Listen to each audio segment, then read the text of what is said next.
लगातार जिलों का दौरा, करोड़ों की योजनाएं और सीधे जनता से संवाद। अब समृद्धि यात्रा अपने 5वें चरण के आखिरी पड़ाव पर है, जहां से निकल सकता है बिहार के विकास का अगला रोड मैप। नमस्कार, आप लोग देख रहे हैं सारसाना और मैं हूं आपके साथ संदीप मिश्रा। बिहार के मुख्यमंत्री नीतीश कुमार आज पटना में समृद्धि यात्रा के 5वें चरण का समापन करेंगे। दरअसल समृद्धि यात्रा सिर्फ एक दौरा नहीं, बल्कि सरकार का एक मॉनिटरिंग और फीडबैक मैकेनिज्म है। इसका मुख्य उद्देश्य चल रही योजनाओं की जमीनी हकीकत जानना, अधिकारियों की जवाबदेही तय करना और सीधे आम लोगों से फीडबैक लेना है। यानी ये यात्रा फाइल से फील्ड तक की सच्चाई जांचने का दावा करती है। 5वें चरण में मुख्यमंत्री ने मुख्य रूप से जहानाबाद, अरवल, बक्सर, भोजपुर जैसे जिलों का दौरा किया। यहाँ उन्होंने सड़क और पुलों से जुड़ी परियोजनाओं का उद्घाटन एवं शिलान्यास किया। सरकारी स्कूल, अस्पताल और पंचायत स्तर की योजनाओं का निरीक्षण, जीविका समूहों और महिलाओं से सीधे संवाद किया। खास बात यह रही कि कई जगहों पर मुख्यमंत्री ने मौके पर ही अधिकारियों को निर्देश दिए,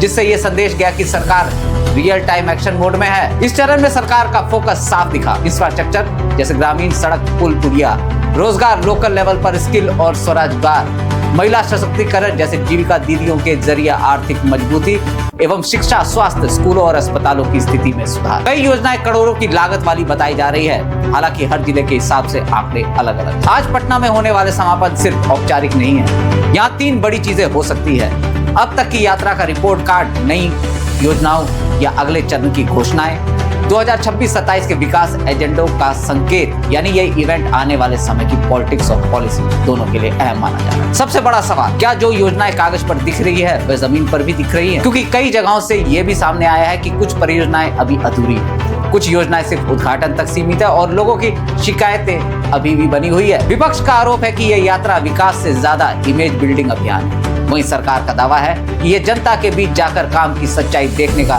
सबसे बड़ा माध्यम है। अगर कोसी क्षेत्र की बात करूं तो यहाँ बाढ़, बेरोजगारी और इंफ्रास्ट्रक्चर सबसे बड़े मुद्दे हैं। अब सवाल ये है, क्या समृद्धि यात्रा के बाद इन मुद्दों पर कोई ठोस बदलाव दिखेगा या फिर कोसी क्षेत्र को अभी और इंतजार करना हो? तो समृद्धि यात्रा का ये 5वां चरण खत्म हो रहा है, लेकिन असली टेस्ट अब शुरू होगा, जब जनता देखेगी कि वादे जमीन पर उतरते हैं या नहीं। आप क्या सोचते हैं, क्या ये यात्रा बिहार को सच में बदल पाएगी? कमेंट करके जरूर बताएं और बाकी तमाम खबरों के लिए देखते रहिए सारसाना। नमस्कार।